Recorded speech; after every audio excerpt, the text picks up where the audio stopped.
बाबा साहब डॉक्टर भीमराव अंबेडकर के जन्म दिवस समारोह के ठीक एक दिन बाद अचानक मायावती जो बसपा प्रमुख हैं वो प्रेस कॉन्फ्रेंस के लिए सामने आती हैं।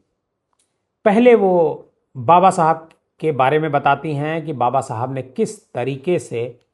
दलितों, वंचितों, कमज़ोर वर्ग के लोगों के लिए काम किया। उसके बाद वो बात करती हैं महिला रिजर्वेशन बिल की। आपको बताएं कि 16, 17 और 18 तारीख को 3 दिन के लिए लोकसभा का विशेष सत्र बुलाया जा रहा है, जिसमें महिला रिजर्वेशन बिल को एक बार फिर नए सिरे से पास किया जाएगा। उस पर चर्चा होगी, क्योंकि पहले महिला रिजर्वेशन बिल 2029 के बाद लागू होना था, लेकिन अब सरकार 2029 में इसे लागू करना चाहती है। इससे एमएलए और जो सांसद हैं उनकी जो सीटों की संख्या है वो बढ़ जाएगी। करीब 50% की बढ़ोतरी होगी। मायावती ने कहा कि महिला रिजर्वेशन बिल तभी सफल हो सकता है जब इसमें महिलाओं की जो भागीदारी है, उनमें जो दलित वर्ग के लोग हैं, दबे कुचले लोग हैं, कमजोर महिलाएं हैं, उनको शामिल किया जाएगा। आप पूरी बातचीत उनकी सुनिए। SC, ST व OBC समाज के हित व कल्याण की तरह ही महिला सशक्तिकरण आदि की बातें भी तो बहुत की जाती हैं, किंतु सही नियत नीति एवं मजबूत इच्छा शक्ति के अभाव के कारण इस पर ईमानदारी से अमल शायद ही कभी ठीक ढंग से हो पाया है। इसी का नतीजा है कि कमज़ोर वर्गों के लोगों की तरह ही महिलाओं के विरुद्ध भी जुल्म, जाति एवं शोषण, अत्याचार आदि की जघन्य घटनाएं आज भी सही से रुकने का नाम नहीं ले रही हैं। और इसलिए हमारी पार्टी BSP देश की सर्व समाज की महिलाओं को उनके आबादी के हिसाब से 50% आरक्षण देने की मांग लगातार करती आ रही है, लेकिन जिसे कोई भी पार्टी अपने स्वार्थ व मजबूरियों के कारण मानने को कतई भी तैयार नहीं दिखती हैं। वैसे भी भला हो परम पूज्य बाबा साहब डॉक्टर भीमराव अंबेडकर का, जिन्होंने देश की महिलाओं को पुरुषों के समान बराबरी वाला एक व्यक्ति, एक वोट का यह अति मूल्यवान मानवतावादी संवैधानिक अधिकार देकर यहाँ पूरे महिला जगत को धन्य बना दिया है, तथा जिस महिला सम्मान व उनके सशक्तिकरण की जो ज़बरदस्त बुनियाद इन्होंने यहाँ देश में डाली है, उसके लिए देश हमेशा उनका कृतज्ञ रहेगा। और अब ऐसे में देश की संसद, लोकसभा में व राज्यों की विधानसभाओं में महिलाओं को 33% आरक्षण देने की प्रक्रिया को काफ़ी लंबे इंतजार के बाद ही सही व अन्य इसे आगे बढ़ाने की कार्रवाई का हमारी पार्टी स्वागत करती है। हालांकि बहुत डिले है, फिर भी हमारी पार्टी इसका, चाहे वो डिले भी हो गया, फिर भी इसका वेलकम करती है, स्वागत करती है। वास्तव में महिला आरक्षण की असली हकदार शोषित व उपेक्षित वर्गों में भी खासकर सामाजिक, राजनीतिक एवं आर्थिक रूप से लगातार पछाड़े जा रहे SC, ST व OBC समाज की महिलाओं को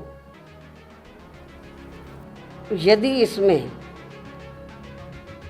अलग से आरक्षण की व्यवस्था की जाती है तो ये उचित होने के साथ साथ, जो नहीं की गई है तो ये उचित होने के साथ साथ BSP के अनवरत संघर्षों के बाद OBC समाज को मंडल आयोग की सिफारिशों के अनुसार 27% आरक्षण के लागू होने की तरह ऐतिहासिक भी जरूर होता, लेकिन ऐसा नहीं होने से इन वर्गों की महिलाओं को महिला आरक्षण का पूरा लाभ क्या मिल पाएगा, इसमें लोगों को काफ़ी संदेह है, तथा महिला आरक्षण के वास्तविक उद्देश्य को काफ़ी हद तक नकारने जैसा है। वैसे भी महिला आरक्षण को राजनीतिक स्वार्थ की बजाय महिला सुरक्षा, सम्मान व उत्थान आदि से जोड़कर देखा जाना चाहिए, तभी इसका सही लाभ इनको मिल पाएगा। अन्यथा यहाँ ज़्यादातर मामलों में सामंती व जातिवादी तत्वों के हावी होने के कारण देश की महिलाओं को जो उनका उचित लाभ अब तक नहीं मिल पाया है, वैसे ही आगे भी पूरे तौर पर नहीं मिल पाएगा। जबकि परम पूज्य बाबा साहब डॉक्टर भीमराव अम्बेडकर ने संविधान में महिलाओं को जिंदगी के हर पहलू में बराबरी व आत्मसम्मान का हक देने के साथ साथ हिंदू कोड बिल लाकर भी इन्हें जबरदस्त कानूनी अधिकार भी देना चाहा था, जिसे तब केंद्र की रही कांग्रेसी सरकार ने अपने संकीर्ण जातिवाद के प्रभाव में आकर वादा खिलाफी करते हुए नहीं माना और बाद में इसको आत्मा विहीन करके इसे टुकड़ों टुकड़ों में पास किया गया। इस प्रकार ओबीसी समाज को आरक्षण देने के साथ साथ महिलाओं की सुरक्षा, सम्मान व उत्थान सुनिश्चित करने के मामले में ठोस कदम नहीं उठाने आदि के विरोध में बाबा साहब डॉक्टर भीमराव अम्बेडकर को देश के प्रथम कानून मंत्री पद से इस्तीफा भी देना पड़ा था। इतना ही नहीं बल्कि इससे पूर्व घोर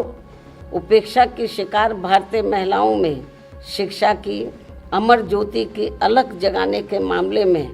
महात्मा ज्योतिबा फूले व उनकी पत्नी सावित्रीबाई फूले के ऐतिहासिक योगदान व जबरदस्त कुर्बानियों को भला कौन भुला सकता है।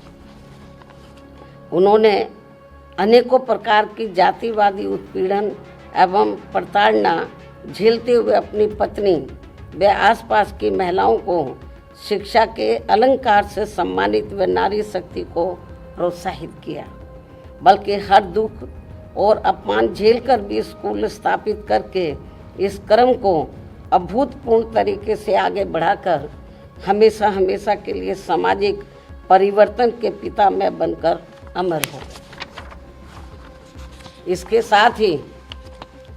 अब जबकि महिलाओं को देश की संसद, लोकसभा में व राज्यों की विधानसभाओं में आरक्षण की बात आगे बढ़ रही है, तो इसमें किसी भी प्रकार की अड़चन पैदा करना उचित नहीं होगा।